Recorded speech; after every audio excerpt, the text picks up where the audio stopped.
बोलिए उमापति महादेव की।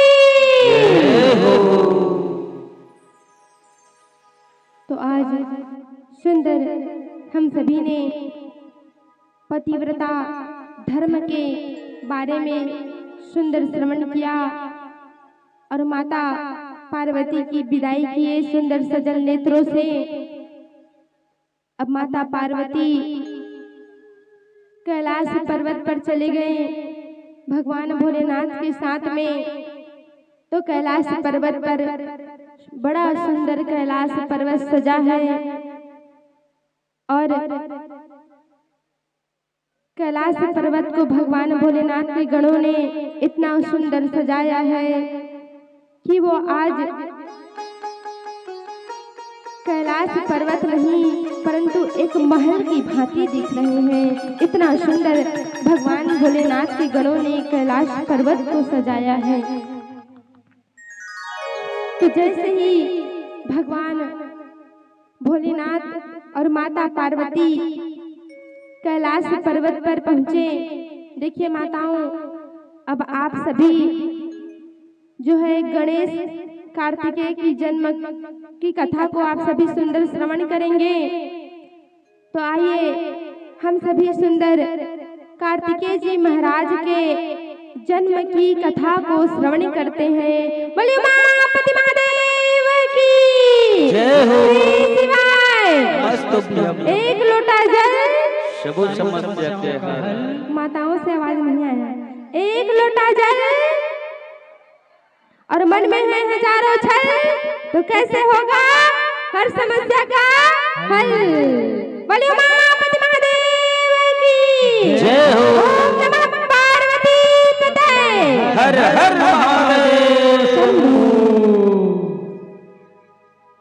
तो सुंदर भगवान भोलेनाथ माता पार्वती को लेकर के कैलाश पर्वत पर जाते हैं। तो बड़ा ही सुंदर दिव्य कैलाश पर्वत सजा है और कैलाश पर्वत पर जाने के बाद भगवान भोलेनाथ और माता पार्वती हिमालय की एक दिव्य गुफा में प्रविष्ट हो जाते हैं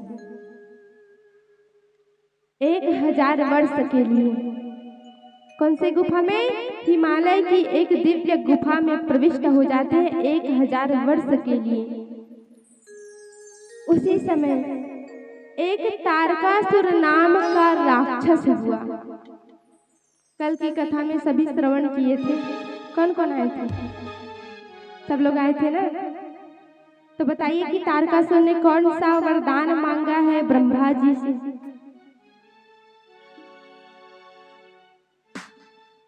अरे राम रे राम, किसी माताओं को याद है तारकासुर ने कौन सा वरदान मांगा है? तारकासुर ने ये वरदान मांगा है कि मेरी मृत्यु केवल भगवान शिव के प्रथम पुत्र से ही है। यही वरदान मांगा है तारकासुर ने। तो उसी समय तारकासुर नाम का राक्षस हुआ और तारकासुर ने देवताओं के ऊपर आक्रमण कर दिया। सारे देवता भगवान विष्णु के पास जाते हैं। तब भगवान विष्णु कहते हैं कि हे देवताओं, इस समय भगवान भोलेनाथ लोक कल्याण के भावना से ही माता पार्वती के साथ में दिव्य विहार कर रहे हैं और अगर हम बीच में चले गए तो उनका दिव्य विहार जो है खंडित हो जाएगा, इसलिए हम सभी नहीं जाएंगे। परंतु देवता माने नहीं और सभी देवता चले गए कहाँ? कैलाश पर्वत के उस गुफा के बाहर चले गए जहाँ पर भगवान शिव और माता पार्वती दिव्य विहार कर रहे थे। और जाकर के कहते हैं, सभी देवता भगवान भोलेनाथ को चिल्लाने लगते हैं, किम करोषि महादेवाभ्यंतरे परमेश्वरः तारकंतारसुरान् सर्वान् पाहिना शरणागतान्। हे प्रभु, आप उस दिव्य गुफा में क्या कर रहे हैं? तारकासुर के आतंक से हमारी रक्षा कीजिए। किम करोषि महादेवा, हे भोलेनाथ आप क्या कर रहे हैं? तारकंतार सुरान सर्वान पाहिना शरणागतान, प्रभु तारकासुर के आतंक से हमारी रक्षा कीजिए। और भगवान भोलेनाथ अपने भक्तों की करुणा पुकार को कैसे न सुने। जब इस प्रकार से सभी देवता चिल्लाने लगे तो भगवान भोलेनाथ उस गुफा से बाहर आए। और जैसे ही भगवान भोलेनाथ उस गुफा से बाहर आए, सभी देवता भोलेनाथ के चरणों में आकर के गिर पड़े और कहते हैं, हे भोलेनाथ उस तारकासुर ने आक्रमण कर दिया है, उसके आतंक से हमारी रक्षा कीजिए। भगवान भोलेनाथ कहते हैं, अरे मैं तो लोक कल्याण की भावना से ही माता पार्वती के साथ में दिव्य विहार कर रहा था, परंतु तुम लोगों ने असमय में आकर के हमारा वह दिव्य विहार जो है खंडित कर दिया है। उसी समय भगवान भोलेनाथ का दिव्य तेज पृथ्वी पर गिरता है, धरती पर, जिससे धरती कांपने लगती है। महाराज हवाएं स्तंभित हो जाती है। भगवान भोलेनाथ कहते हैं कि अगर कोई मेरे इस दिव्य तेज को धारण नहीं करेगा तो धरती जो है फट जाएगी, हाहाकार मच जाएगा। तभी उसी समय अग्नि देवता ने कबूतर का रूप बना करके भगवान शिव के उस दिव्य तेज का पान कर लिया। अब उधर से माता पार्वती जब बाहर आती है और देखती है कि देवता सभी यहाँ पर पधारे हुए हैं, क्या बात है, तो माता पार्वती को अत्यंत क्रोध आ जाता है। माता पार्वती कहती है कि अरे देवताओं, आज मैं तुम्हारे कारण मातृत्व के सुख से वंचित रह गई, इसलिए जाओ, मैं तुम देवताओं को श्राप देती हूँ कि आज के बाद तुम्हें किसी भी पुत्र की प्राप्ति नहीं होगी, तुम्हारी पत्नी जो है बंध्या हो जाए, बंध्या। जब इस प्रकार से माता पार्वती श्राप देती है तो देवता जो है कांपने लगते हैं, कहते हैं देवी हमें क्षमा कर दीजिए, परंतु माता पार्वती मानी नहीं। और वही कारण है कि आज देवताओं की संख्या 33 कोटि है और 33 कोटि से आगे नहीं बढ़ी, क्योंकि माता पार्वती ने श्राप दिया है देवताओं को कि तुम देवताओं को कभी भी पुत्र की प्राप्ति नहीं होगी। इसलिए आज देवताओं की संख्या 33 कोटि है। बोले पार्वती मैया की जय हो। देखिए, ना कोई हुनर मेरे पास है, ना कोई हुनर मेरे पास है, ना भाग्य मेरे साथ है, फिर भी रहती हूँ बेफिक्र, क्योंकि मेरे महादेव मेरे साथ हैं, क्योंकि मेरे महादेव मेरे साथ हैं। इस प्रकार से माता पार्वती श्राप देती है। क्या श्राप देती है? क्या श्राप देती है?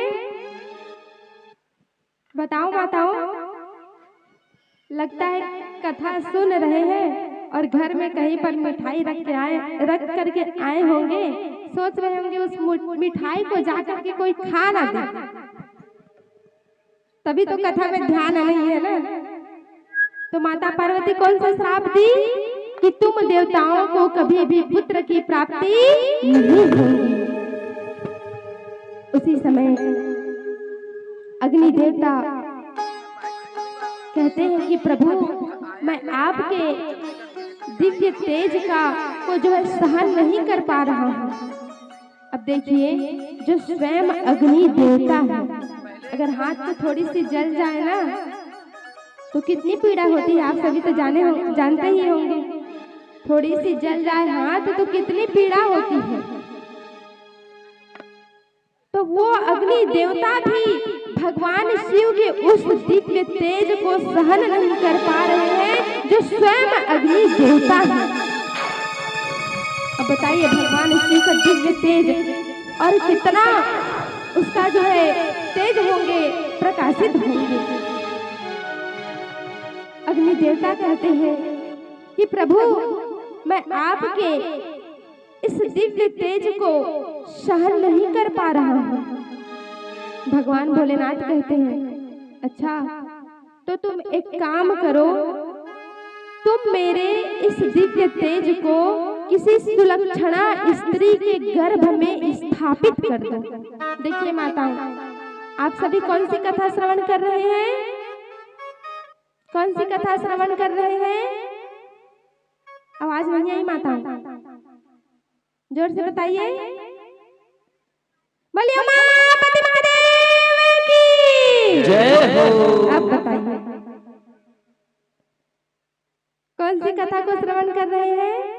कम से कम एक जन भी बता दोगे तो लगेगा कि मैं कथा सुना रही हूँ तो आप सभी सुन रहे हैं। कार्तिकेय जन्म की कथा को ना। तो देखिए भगवान शिव कहते हैं कि हे अग्नि देवता, अगर आप मेरे इस दिव्य तेज को सहन नहीं कर पा रहे हो तो एक काम करो, आप इस दिव्य तेज को किसी सुलक्षणा स्त्री के गर्भ में स्थापित कर दो। अब अग्नि देवता जाते हैं, सप्त ऋषियों की पत्नियां गंगा जी में स्नान कर रही होती हैं। अब माघ का महीना है, बड़ी ठंडी है और सप्त ऋषियों की पत्नियां गंगा जी में स्नान कर रही हैं और उसी समय वहां पर अग्नि देवता प्रकट हो गए। अब सप्त ऋषियों की पत्नियां कहती है कि चलो चलो अग्नि जल रहा है, उसे जो है हम सभी तपन कर लेते हैं, जिससे हमें हमारी जो ठंड है वो थोड़ी कम हो जाएगी। भाई ठंड के महीने में अगर आग मिल जाए तापने के लिए तो कितना आनंद आता है। तो सप्त ऋषियों की पत्नियां गंगा जी में स्नान कर रही थी, उसी समय अग्नि देवता वहां पर प्रकट हो गए। तो सप्त ऋषियों की पत्नियों ने कहा कि चलो जाते हैं अग्नि का तपन करते हैं। अब सप्त ऋषियों की पत्नियां जो है उस सुंदर गंगा जी में स्नान करके जैसे ही उस अग्नि का तपन करने लगे तो अग्नि देवता ने सप्त ऋषियों के रोम कूपों के माध्यम से भगवान शिव के उस दिव्य तेज को सप्त ऋषियों की पत्नियों के गर्भ में स्थापित कर दिया। सप्त ऋषियों की पत्नियों के रोम कूपों से। अब महाराज जब सप्त ऋषियों की पत्नियों के गर्भ में भगवान शिव के उस दिव्य तेज को महाराज स्थापित किया गया। देखिए कार्तिकेय भगवान को तैयार करके रखिएगा। तो सप्त ऋषियों की पत्नियों के गर्भ में जब भगवान शिव के उस दिव्य तेज को छोड़ा गया तो सप्त ऋषियों की पत्नियां भी भगवान शिव के उस दिव्य तेज को सहन नहीं कर पाई। तो सप्त ऋषियों की पत्नियों ने भगवान शिव के उस दिव्य तेज को हिमालय पर्वत पर छोड़ दिए। जिससे हिमालय पर्वत जलने लगा, हिमालय पर्वत भी भगवान शिव के उस दिव्य तेज को सहन नहीं कर पाए।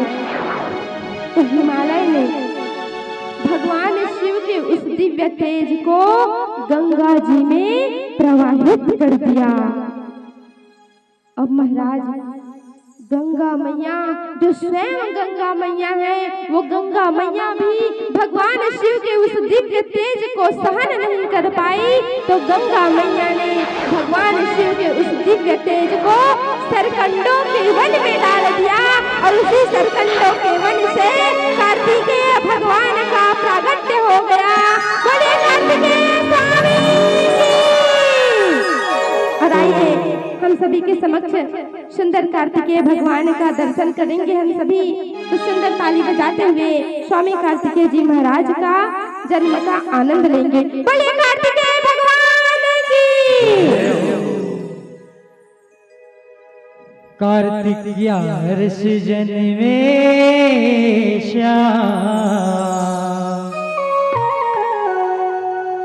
सबको आज बधाई है।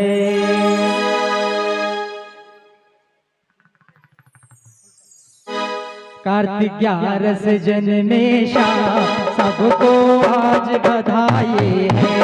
कार्तिक 11 जन्मे श्याम सबको आज बधाई है। सबको आज बधाई है, सबको आज बधाई है, सबको आज बधाई है, सबको आज बधाई है। 11 जन्मे सबको आज बधाई है।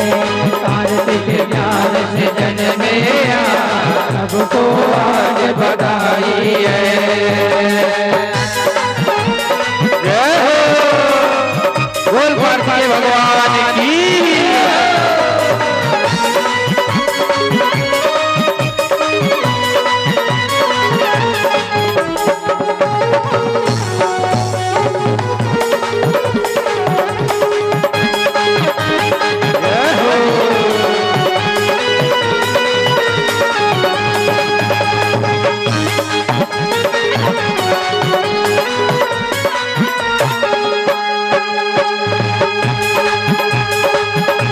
बधाई हो बाजे बधाई, बाजे बधाई हो बाजे बधाई, बाजे बधाई हो बाजे बधाई, बाजे बधाई हो बाजे बधाई। 11 जन्मे सबको आज बधाई है।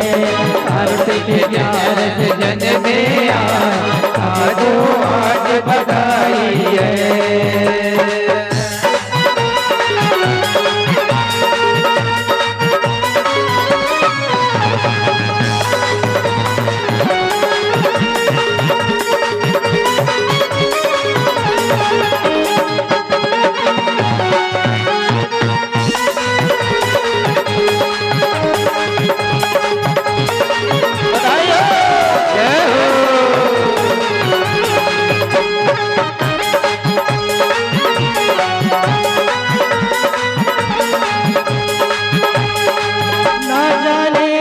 ऋषि मुनि ने धागा हाथ लपेटा, ना जाने किस ऋषि मुनि ने धागा हाथ लपेटा।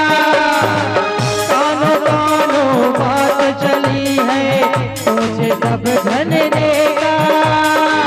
कानों कानों बात चली है सोचे सबको देगा। कार्तिक हो कार्तिक बधाई बाजे घर घर में कार्तिक जन्म लिए है। बधाई बाजे घर घर में, बधाई बाजे घर घर में, बधाई बाजे घर घर में, बधाई बाजे घर घर में, बधाई बाजे घर घर में। कार्तिक जन्म लियो है घर घर में, कार्तिक जन्म लियो है आई लुटाए घर घर में। बधाई बाजे घर घर में, बधाई बाजे घर घर में, बधाई बाजे घर घर में।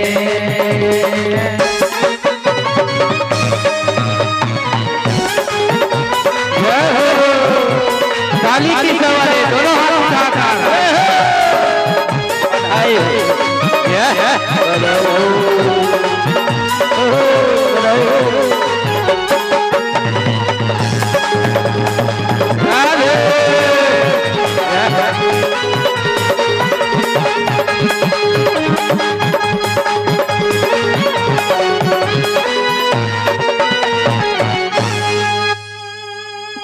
राधे राधे जैसे राधे बोलिए कार्तिकेय भगवान की। तो आज सुंदर सरकंडों के वन से कार्तिकेय जी स्वामी का जन्म हो गया। अब भाई सरकंडा का पेड़ कौन कौन जानते हैं? कोई नहीं जानते? चलो कोई बात नहीं, अब जानने की प्रयास करना कि सरकंडा का पेड़ कैसे होता है। तो सरकंडों के वन से जब स्वामी कार्तिकेय जी महाराज का जन्म हुआ तो देखिए स्वामी कार्तिकेय जी महाराज का जन्म सरकंडों के वन से हुआ है, इसलिए तो वो काले काले है कि नहीं। तो स्वामी कार्तिकेय जी महाराज का जन्म सरकंडों के वन से हुआ। देखिए माताओं से और कहना चाहती हूँ कि आज एकादशी है, तो एकादशी के दिन चावल क्यों नहीं खाया जाता, उसे आज हम सभी सुंदर श्रवण भी करेंगे। तो देखिए सुंदर सरकंडों के वन से जब कार्तिकेय स्वामी का जन्म हुआ तो उस समय मार्ग शीर्ष अघन शुक्ल पक्ष की षष्ठी के दिन स्वामी कार्तिकेय जी महाराज का जन्म हुआ। और जब स्वामी कार्तिकेय जी जन्म लिए तो उसी समय विश्वामित्र जी आए। विश्वामित्र जी ने देखा कि इतना सुंदर बालक और इतना महातेजस्वी बालक, तो स्वामी कार्तिकेय जी महाराज कहते हैं कि आप हमारे कुल गुरु बन जाइए और हमारा जात कर्म संस्कार कीजिए। तब विश्वामित्र जी ने हाथ जोड़ करके कहा कि हे बालक, मैं जो है क्षत्रिय हूँ, इसलिए मैं तुम्हारा जात कर्म संस्कार नहीं कर सकता। तो स्वामी कार्तिकेय जी ने अपना पहला जो है आशीर्वाद विश्वामित्र को दिया। कहा जाओ मैं आपको आशीर्वाद देता हूँ कि आज से आप ब्रह्मर्षि हो गए।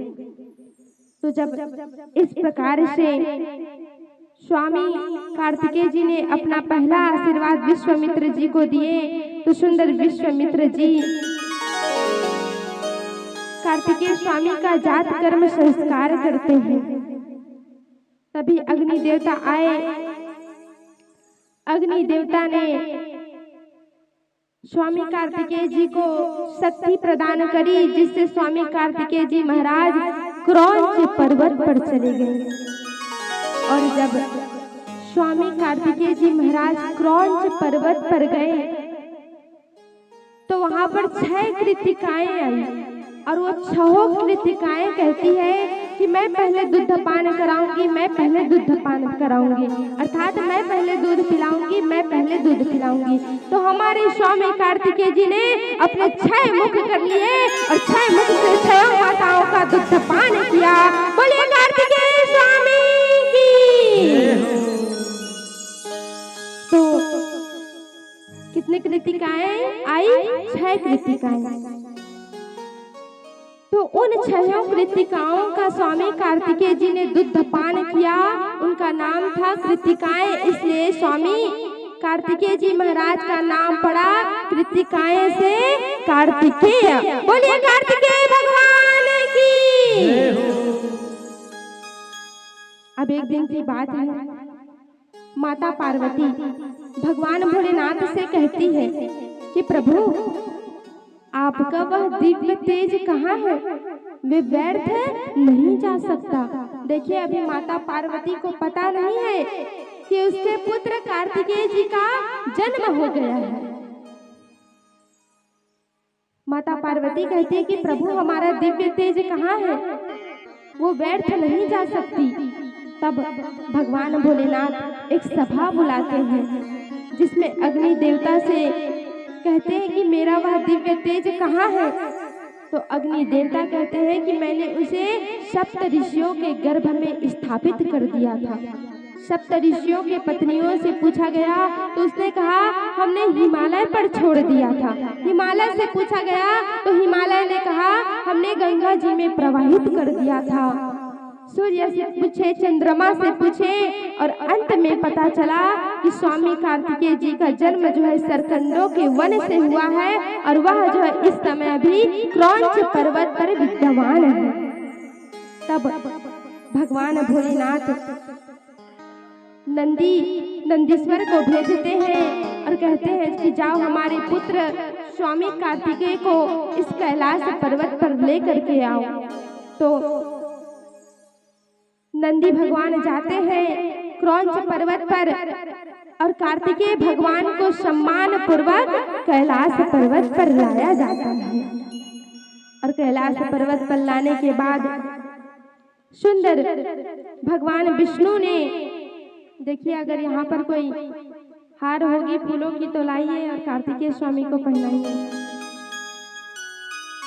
तो सुंदर भगवान विष्णु ने कार्तिकेय स्वामी को एक आसन पर बैठाए और भगवान विष्णु ने जो है उसका ब्रह्मांड अधिपति के पद पर अभिषेक कर दिया और सुंदर वैजयंती माला भगवान विष्णु ने कार्तिकेय स्वामी को पहनाई। बोलिए कार्तिकेय भगवान की।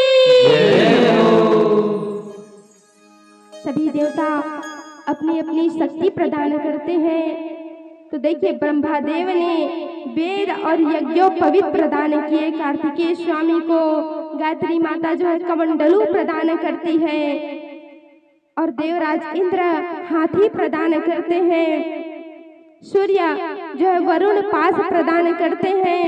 यमराज यम दंड प्रदान करते हैं। कुबेर भगवान गदा प्रदान करते हैं और गरुड़ सुंदर मयूर का वाहन प्रदान करते हैं। तब से मयूर का वाहन करने लगे स्वामी कार्तिकेय जी महाराज। बोले कार्तिकेय स्वामी की। इसके बाद अब समय आ गया है किसका? किसके वध का? किसके वध का समय आ गया? तारकासुर का वध का समय आ गया, क्योंकि भगवान भोलेनाथ के प्रथम पुत्र कार्तिकेय स्वामी का जन्म हो गया है, इसलिए तारकासुर के अंत का समय आ गया। अब इधर अंत में देवताओं और दैत्यों में भीषण युद्ध प्रारंभ हो गया। सभी देवता राक्षस एक दूसरे को मारने लगे। तभी ब्रह्मा जी के उपदेश से कार्तिकेय स्वामी ने कराल शक्ति को अपने हाथ में धारण किया और तारकासुर के ऊपर अपनी शक्ति का प्रयोग किया, जिससे तारकासुर छिन्न भिन्न होकर के धरती पर गिर गया और तारकासुर का अंत हो गया। बोलिए कार्तिकेय स्वामी की जय हो। तो तारकासुर का भी अंत हो गया। और देखिए लिखा गया है कि ये कीर्तयन्ति सुयशो अमित भाग्य युता नरः कुमार चरितं दिव्यम शिवलोकम प्रायन्ति ते। समझ रहे हो? लिखा गया है कि ये कीर्तयन्ति सुयशो अमित भाग्य युता नरः कुमार चरितं दिव्यम शिवलोकम प्रायन्ति ते। अर्थात जो स्वामी कार्तिकेय जी महाराज के जन्म की कथा को श्रवण करते हैं उसे शिवलोकम प्रयंति ते, उसे शिवलोक की प्राप्ति होती है। और आप सभी ने सुंदर आज स्वामी कार्तिकेय जी महाराज के जन्म की कथा को श्रवण किया है। तो आज हम सभी भगवान भोलेनाथ के दो पुत्रों के जन्म की कथा को श्रवण करेंगे, जिसमें आज हम सभी ने सुंदर कार्तिकेय जी महाराज के जन्म की कथा को श्रवण किया। तो हमारे कार्तिकेय जी स्वामी जो है पुरुषार्थ के प्रतीक हैं। किसके प्रतीक हैं? किसके प्रतीक है माताओं? पुरुषार्थ के प्रतीक हैं। वहीं गणेश जी विवेक और बुद्धि के प्रतीक हैं। भगवान शिव विश्वास के प्रतीक हैं, तो माता पार्वती श्रद्धा के प्रतीक हैं। और अगर एक परिवार में ये चारों चीजें हो जाए तो वो आदर्श परिवार कहलाता है। और हमारे भोलेनाथ का परिवार आदर्श परिवार है। बोलिए शिव परिवार की। तो आप सभी बताएंगे स्वामी कार्तिकेय जी महाराज किसके प्रतीक हैं? पुरुषार्थ के। एक माताएं बताएं, उसके लिए जोर से ताली बजाइए। और गणेश जी विवेक और बुद्धि के, भगवान शिव विश्वास के और माता पार्वती श्रद्धा के। तो इस प्रकार से भगवान शिव का परिवार आदर्श परिवार है। तो आइए हम सभी श्रवण करते हैं कि एकादशी के दिन चावल क्यों नहीं खाना चाहिए। श्रवण करोगे? आज एकादशी है ना, तो कौन कौन चावल खाए हो आज? सब लोग खाए हैं छत्तीसगढ़िया, सबले बढ़िया चावल ही खाते हैं। चावल के बिना पेट नहीं भरता है। तो देखिए, जान लीजिए कि एकादशी के दिन चावल क्यों नहीं खाना चाहिए। ध्यान पूर्वक सुनना माता। देखिए, पौराणिक कथाओं के अनुसार, क्या पौराणिक कथाओं के अनुसार माता शक्ति के क्रोध से बचने के लिए महर्षि मेधा ने अपने प्राण त्याग दिए। माता शक्ति के क्रोध से बचने के लिए महर्षि मेधा ने अपने प्राण त्याग दिए और महर्षि मेधा का अंश जो है पृथ्वी में समा गए और जिस स्थान पर महर्षि मेधा का अंश था उसी स्थान से जो है चावल और जौ की उत्पत्ति हो गई, अर्थात स्वयं महर्षि मेधा ही चावल और जौ के रूप में उत्पन्न हो गए। इसलिए चावल को जौ माना जाता है, अर्थात जीव माना जाता है। इसलिए एकादशी के दिन चावल को खाना वर्जित बताया गया है, क्योंकि चावल की उत्पत्ति महर्षि मेधा के अंश से हुआ है, अर्थात महर्षि मेधा का अंश ही चावल और जौ के रूप में उत्पन्न हो गए। इसलिए चावल और जौ को जीव माना जाता है। अगर कथा के अनुसार अगर जो है एकादशी, देखिए जिस दिन महर्षि मेधा ने अपने प्राण त्यागे थे उस दिन एकादशी थी। इसलिए एकादशी के दिन चावल खाना महर्षि मेधा के मांस और रक्त का सेवन करने के बराबर है। इसलिए एकादशी के दिन चावल नहीं खाया जाता। और ऐसा भी लिखा गया है कि अगर हम एकादशी के दिन चावल खाते हैं तो महर्षि मेधा के रक्त और मांस का, अर्थात मांसाहार भोजन करने का पाप हमें लगता है। इसलिए एकादशी के दिन चावल नहीं खाना चाहिए, क्योंकि चावल जो है, चावल में महर्षि मेधा का जीवन है। और जो व्यक्ति एकादशी के दिन चावल खाते हैं तो उनके द्वारा जो संचित पुण्य है, अर्थात वो अपने जीवन में शाकाहारी भोजन करता है, मांसाहारी भोजन नहीं करता। और अगर उसने एकादशी के दिन चावल खा लिया तो उसे मांस का सेवन करने का जो है दुष्प्रभाव प्राप्त होता है।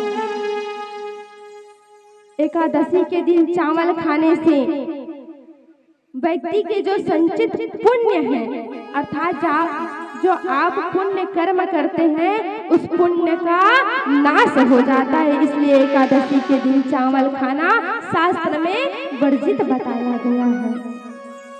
परंतु हमारी माताएं तो चावल खाना छोड़ेंगे ही नहीं। परंतु अब आप लोग के ऊपर है, जो कथा है, जो शास्त्र में लिखा गया है, वही बातें हम आप लोगों को बताए हैं। और हम आपको रोकेंगे नहीं कि इस दिन चावल नहीं खाओ। ये आप लोगों की मति है, आप लोगों की बुद्धि है कि आप एकादशी के दिन चावल खाओगे या नहीं खाओगे, ये आप लोग जाने। तो बताइए कौन कौन नहीं खाएंगे एकादशी के दिन चावल? अरे राम, फिर माताएं, अच्छा जिन माताओं ने हाथ उठाया उनके लिए एक बार जोर से ताली बजाइए। तो देखिए माताओं, एकादशी के दिन इसलिए चावल नहीं खाया जाता क्योंकि एकादशी के दिन चावल खाना महर्षि मेधा के रक्त और मांस का सेवन करने के बराबर बताया गया है। तो आइए हम सभी सुंदर एक भजन लेते हैं, फिर गणेश जी महाराज के जन्म की कथा को श्रवण करेंगे। बोले उमापति महादेव की जय हो। ओम नमः पार्वती पते। हर हर महादेव।